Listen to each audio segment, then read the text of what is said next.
The corrupted spark, a beacon of defiance, flared with a chaotic, volatile light. It seared the encroaching tendrils of the Void Phantom, a desperate, burning shield against the encroaching abyss.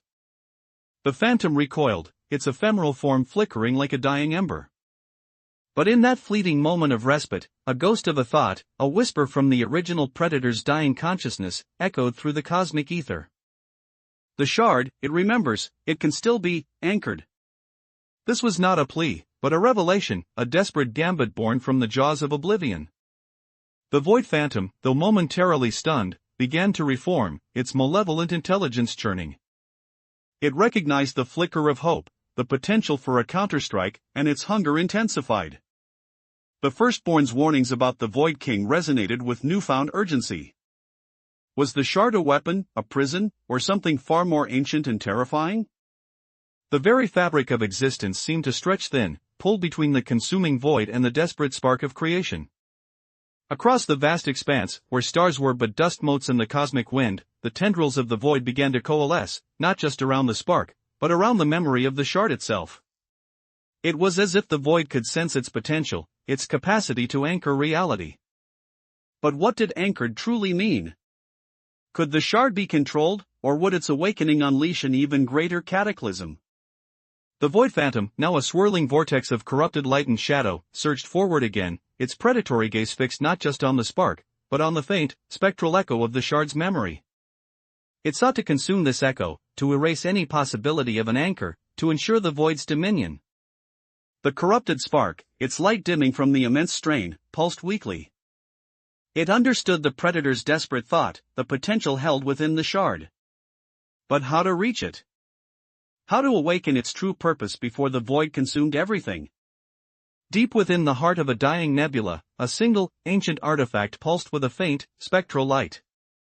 The Void Shard. It had been dormant for eons, a silent witness to the birth and death of galaxies. But now, a resonance, a desperate call, was stirring it from its slumber. The corrupted spark projected a sliver of its own essence, a fragile thread of pure defiance, towards the shard's location. It was a suicidal act, a final, desperate prayer across the void. The Void Phantom sensed this attempt, this nascent connection, and its rage was a cosmic storm.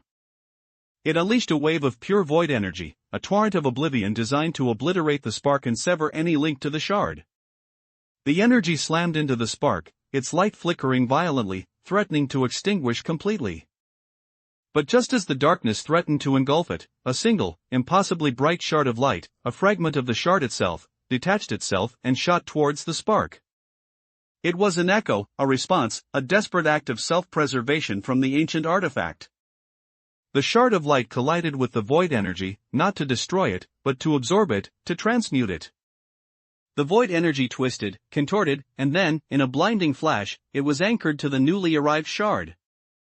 The Void Phantom shrieked, a sound that ripped through the cosmic silence, as a piece of the void itself was turned against it, bound and tethered.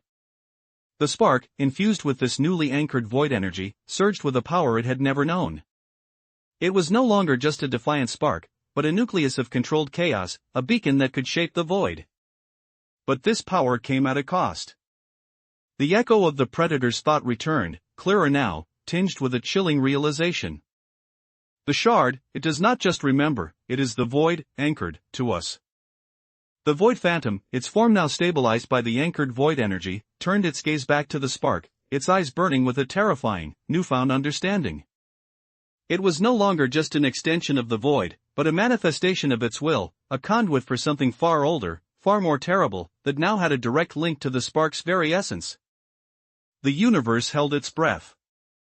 The spark, once a symbol of creation's defiance, was now intrinsically linked to the very force that sought to destroy it.